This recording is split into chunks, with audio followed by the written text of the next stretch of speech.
नमस्कार मेरे प्यारे दोस्तों, मैं हूं आपका होस्ट शेफ धीरज। आज इस वीडियो में हम लोग बात करने वाले हैं कि आपके क्लाउड किचन फेल क्यों हो रहे हैं या क्लाउड किचन के फेल होने का कारण।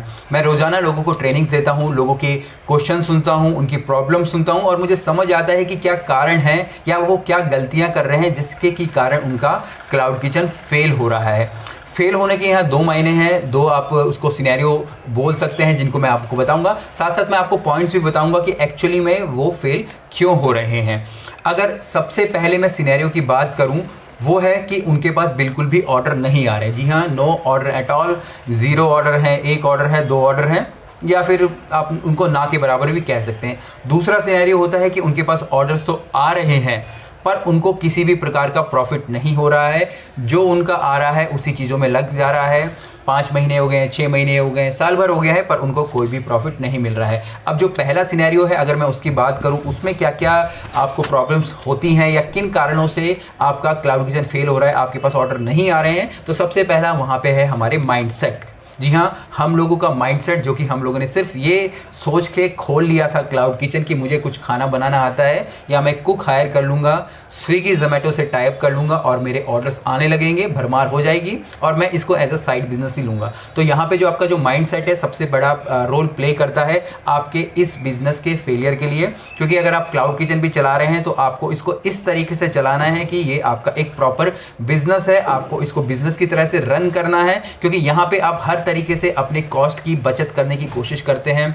आप लोग एडवर्टाइजमेंट में नहीं खर्च करते हैं। दूसरा, आपको फिगर से नहीं मालूम होते, आपको यही नहीं मालूम होता है कि मुझे बेचना क्या है। आपको जो आता है, आपको जो अच्छा लगता है, आप लोगों को वो बेचने लग जाते हो, पर एक्चुअल में ऐसा नहीं होता है। हमें कस्टमर की नीड को, उसकी डिमांड को समझना पड़ता है। अगर हम कस्टमर की नीड और डिमांड को समझ पाते हैं तभी हम लोग उसको कैटर कर पाते हैं और तभी हमें सारे के सारे ऑर्डर्स आते हैं। इसके अलावा जो हमारे ऑनलाइन एग्रीगेटर्स हो गए, चाहे स्विगी हो गया, जोमेटो हो गया, वो भी बहुत बड़ा एक रोल प्ले करते हैं हमें ऑर्डर दिलाने के लिए, पर हम उनको ही नहीं समझ पाते, हम अपने कॉम्पिटिटर को समझ पाते हैं। सिंपली अगर मैं बोलूँ तो यहाँ कॉपी कर लेते हैं, मेरी वीडियो देख ली, उसकी वीडियो देख ली और आपको लगता है कि सब कुछ समझ आ गया है और चीज़ें आप ऐसे ही बड़ी लाइटली ले लेते हैं और आप देखते हैं कि बिजनेस आपका फेल हो गया है। तो पहला सिनेरियो ये होता है। तो आपको इन सब चीज़ों से बचना है। अगर आपको बिजनेस करना है, प्रॉपर एक बिजनेस माइंडसेट के साथ काम कीजिए और अच्छा काम कीजिए। मैं दिल से चाहता हूँ कि आप लोग अच्छा काम करें। दूसरा सिनेरियो क्या होता है कि हम कुछ महीनों तक काम कर रहे होते हैं, 6-7 महीने निकल जाते हैं, पर हमारे पास ऑर्डर्स का फ्लो भी अच्छा होता है, पर हमें किसी भी प्रकार का प्रॉफिट नहीं हो रहा होता है। अब प्रॉफिट ना होने के कारण क्या क्या हो सकते हैं? सबसे पहला है नो नॉलेज ऑफ नंबर्स। आपको नंबर्स का कोई नॉलेज नहीं है। अब नंबर्स के अंदर आपकी कई सारी चीज़ें आती है।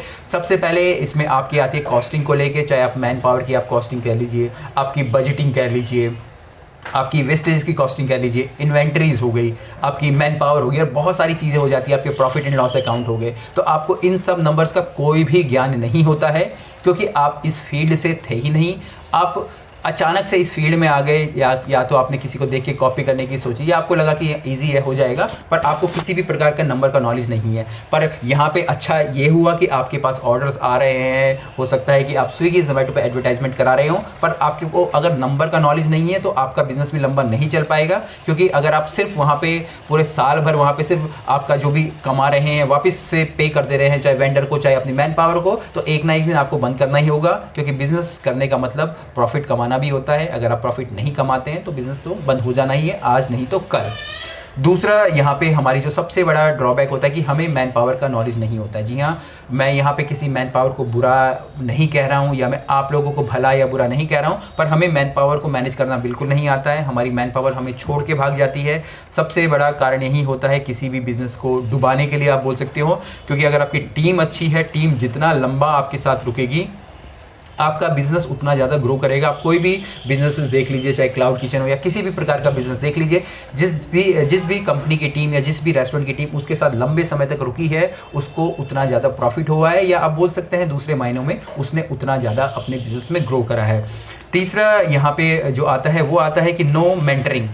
जो भी क्लाउड किचन इस तरीके से चला रहे होते हैं उनके पास ऑलरेडी वैसे तो कोई नॉलेज होता नहीं है।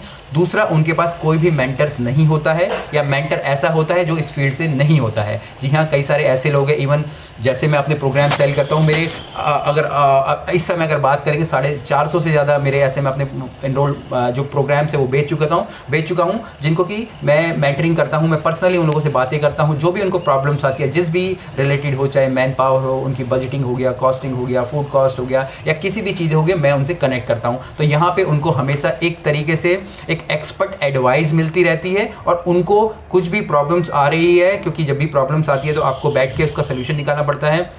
आपको अपने जो आपका जो दिल कह रहा है, आपका दिमाग कह रहा है, और जो लीगल चीज़ें कह रही है, और जो एक्सपर्ट की एडवाइस है, उन सबको मिला के एक डिसीजन लेना पड़ता है। तो यहाँ पे आपको कोशिश करना है हमेशा कोई ऐसे एक्सपर्ट को अपने साथ जरूर रखे जो उस फील्ड का ही एक्सपर्ट हो। किसी तीसरे डिजिटल मार्केटिंग वाले को मत रख लेना। मैं ये नहीं कह रहा हूँ कि आप मुझे ही रखिए, बहुत सारे लोग हैं मेरी तरह जो काम कर रहे हैं, पर ऐसे ही लोगों को रखिए, ऐसे डिजिटल मार्केटिंग वालों को नहीं रखिए। ये आपका बिजनेस एक तरीके से डुबा ही देंगे, जो बिल्कुल सच बात है। मैं इसमें किसी भी तरीके से किसी को बुरा नहीं कह रहा हूँ, पर एक्चुअल में ये होता है, क्योंकि मैं नहीं चाहता हूँ कि आप लोगों का बिजनेस किसी भी तरीके से लॉस में जाए।